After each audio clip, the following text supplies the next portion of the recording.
Cunningham. Sophie Cunningham is from my home state of Missouri here.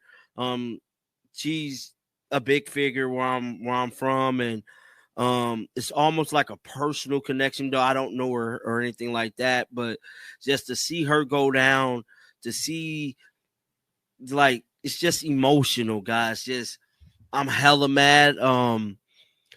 Hartley need to be suspended on a major level completely. Probably she's at this point she's more dirtier. A highly charged basketball contest recently concluded in Connecticut, featuring intense emotions and controversial incidents that have sparked widespread discussion across social media platforms. The Indiana Fever managed to secure a victory against the Connecticut Sun with a final score of 99-93, but the win was overshadowed by concerning events that occurred during gameplay. The matchup began with expectations favoring the Fever, and despite falling behind by a significant 20-point margin early in the contest, the team demonstrated remarkable comeback abilities. Kelsey Mitchell emerged as a standout performer, delivering clutch plays when her squad needed them most. Her explosive performance silenced critics who had previously questioned her consistency in pressure situations. At this point, she's more dirtier than Dejanay Carrington. Just the countless of dirty plays she has been doing over the last couple weeks has just been remarkable, and it's shocking that she's not suspended.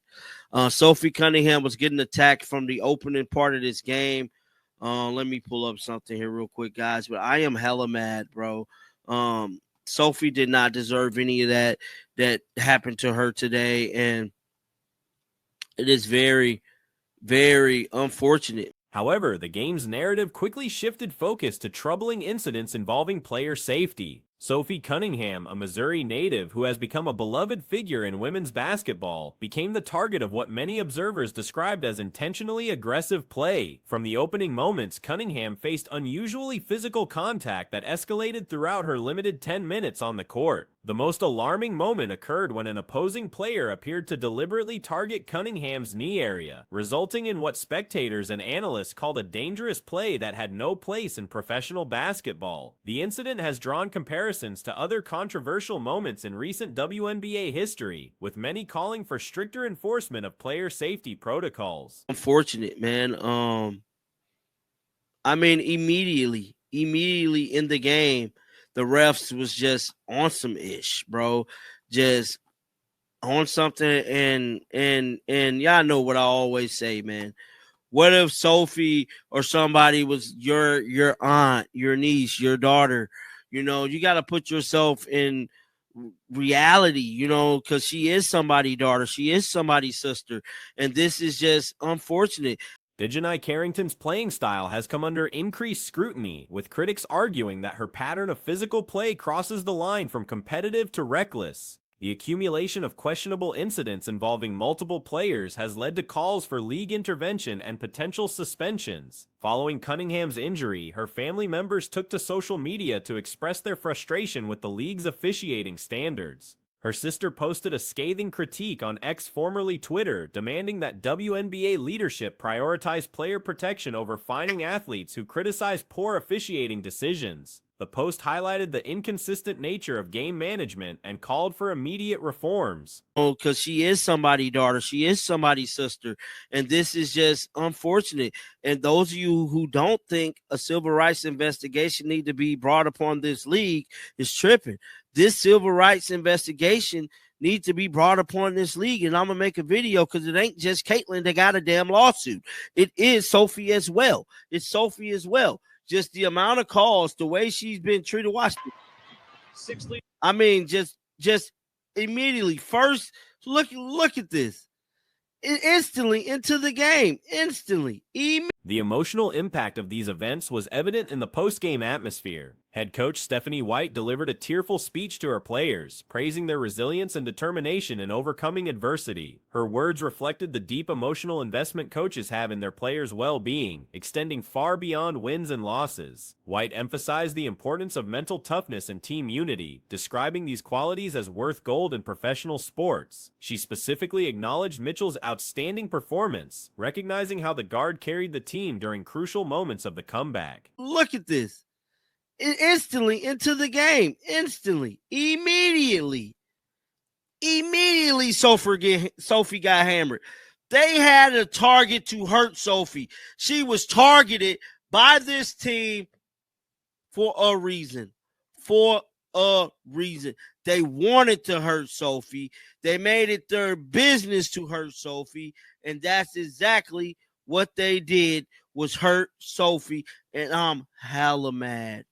Hella mad. So this is the play right here. The coach also praised other contributors, including players who accepted different roles without complaint. The victory statistics tell only part of the story. Lee Boston contributed 14 points and 13 rebounds during her 36 minutes of play, recording a solid double-double performance. Natasha Howard added 18 points and 9 rebounds, providing valuable scoring support. However, Cunningham's abbreviated 10-minute appearance serves as a stark reminder of how quickly circumstances can change in professional sports. Mad. Hella mad. So this is the play right here, man. This is the play where things got real. She just dove at her knee. And as of right now, I am pissed off, guys. I am pissed off because I cannot believe this is a professional basketball league. This is a professional basketball league where things like this happens. Where things like this happens, and it's okay to happen in their eyes, bro. Like, no one. League observers are now calling for comprehensive investigations into player safety protocols and officiating consistency. Some advocates suggest that civil rights considerations should be examined, particularly regarding patterns of treatment toward specific players. The growing chorus of voices demanding accountability reflects broader concerns about the direction of professional women's basketball. The Connecticut Sun, despite their recent struggles and position near the bottom of league standings, managed to keep the game competitive until the final moments. Their effort highlighted the unpredictable nature of professional basketball, where any team can challenge opponents regardless of record or expectations. Happen in their eyes, bro. Like, no one is held responsible for this. How many times an act of violence is we're going to see in a women's basketball game? I mean, my goodness, man. It's just hard to watch, man. It's just really hard to watch. It's really hard to talk about because I just was not expecting that to happen to Sophie, bro. Not at all. Not at all. Now, Sophie's sister immediately. This incident adds to ongoing discussions about the WNBA's handling of player safety and competitive integrity. Legal experts suggest that patterns of dangerous play could potentially result in civil litigation, particularly if players suffer career-threatening injuries due to preventable incidents. The basketball community continues to rally around Cunningham and her family during this difficult period. Messages of support have flooded social media platforms, with fans, players, and analysts expressing solidarity with the injured player. Many hope for her swift recovery and safe return to competition. Said something, guys. This is her X account, if you guys don't know. She immediately said something. She stated, WNBA, maybe you should focus less on finding players for commenting on your poor officiating and more about hiring officials that are able to call a consistent game and protect your athletes. Pathetic. Praying for you, Sophie. Like, bro, like, Sophie, bro. I just cannot. The emotional weight of seeing talented athletes sidelined by unnecessary incidents cannot be understated. Cunningham's connection to her home state of Missouri has made this situation particularly resonant for regional fans who view her as a role model and representative of their community. Moving forward, the Fever must adapt to potentially playing without one of their key contributors. The team's ability to overcome a 20-point deficit demonstrates their capacity for resilience, but losing any player to preventable injury tests organizational depth and character. Mitchell's breakout performance provides hope for the team's future success. Roger that, Cobra Kai. Unfortunately, they do exist. Robin's stating the obvious. This is it, folks. This is it. I mean, it has come down to this season and Caitlin Clark's return. If they hope to make the playoffs, this is what's got to be done.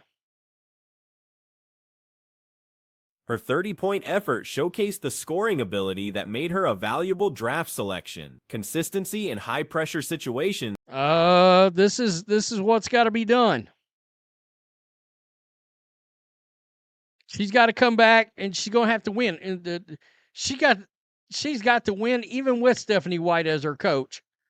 Good Lord, she will be the GOAT if she can pull that off at this point. Seriously, look at where we're at right now, guys. We are number 7 in the playoff seedings.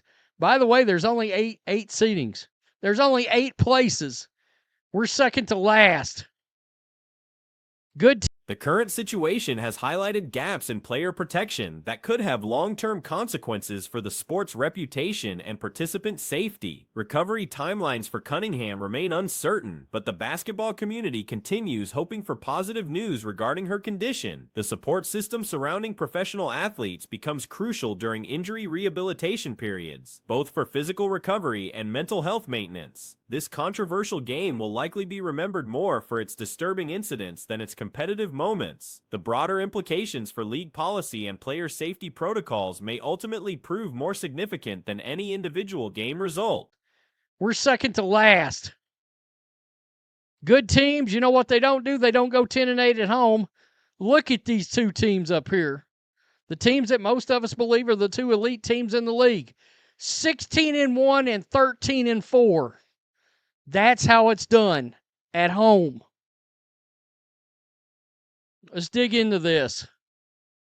The reality of the situation is that the Fever are simply ravaged with injuries, and we're only going to be able to stay afloat for so long. The Cunningham family's public statements have added another layer to ongoing discussions about WNBA governance and accountability. Their willingness to speak out reflects growing frustration among players and families regarding league responsiveness to safety concerns. As investigations continue and recovery processes begin, the basketball community remains united in supporting affected players while demanding meaningful changes to prevent similar incidents in the future. The path forward requires collective commitment to prioritizing player safety above all other considerations. Sports journalist Robin Lumberg from Sports Illustrated has openly acknowledged what many already understood about the Indiana Fever's situation. Long, especially with the WNBA season seemingly adding weights around the team's ankles as it goes along. Doesn't help that Stephanie White's got a weapon like Chloe Bibby, and she's got her strapped to the seat over there, so she can't get up and play. Indiana is playing without a healthy point guard, not counting players who had to be added on the fly due to hardship contracts.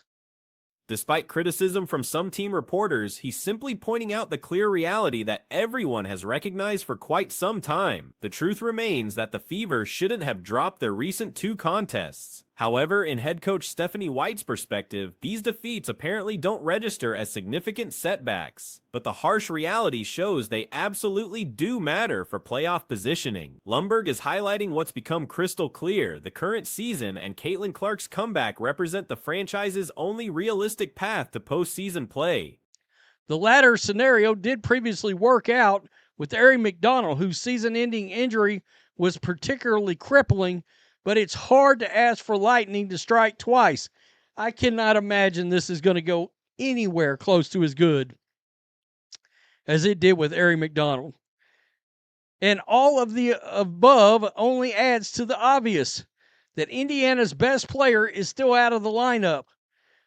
It shouldn't have taken a genie. Clark must return and lead the team to victories, somehow managing to succeed despite the coaching challenges she'll face. Accomplishing this feat would truly establish her legendary status. Currently, the Fever sits at 7th place in playoff rankings, with only 8 total spots available. This puts them dangerously close to elimination territory. Quality franchises typically don't struggle with 10-8 home records. Taken a genie to see that struggles would eventually find the Fever in the absence of Caitlin Clark.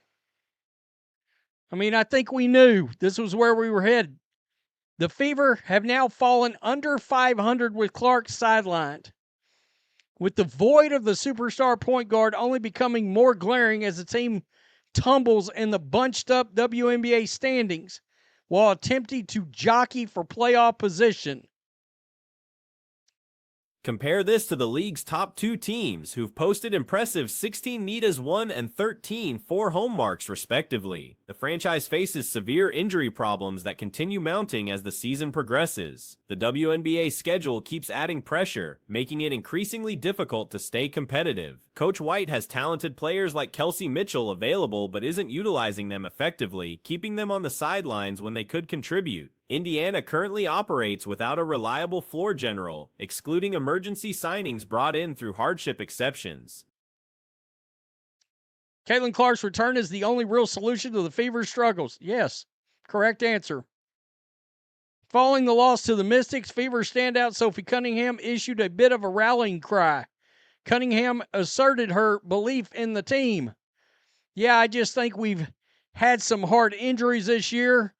We've had some different lineups, roster spots, and to be frank, I don't think anyone else around the league thinks that we can do it anymore.